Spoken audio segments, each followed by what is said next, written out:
Disabling two-factor authentication on Zoom can help simplify your login process. Follow these steps to turn off the security feature. Step 1. Log into your Zoom account. Visit the Zoom website and log in with your credentials.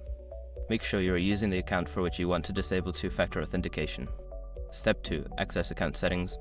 Once logged in, navigate to the account management section found in the left sidebar. Click on account settings to view your account preferences. Step 3. Locate two-factor authentication. In the account settings menu, scroll down to find the security section. Look for the option labeled two-factor authentication or 2FA to access its settings. Step 4. Disable two-factor authentication. Click on the toggle switch or checkbox next to the two-factor authentication option to disable it.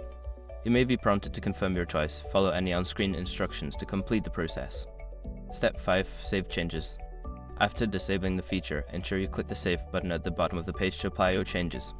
You should receive a confirmation message indicating that two-factor authentication has been successfully turned off. By following these steps, you can easily disable two-factor authentication on your Zoom account. Always remember to keep your account secure with strong passwords and other security measures.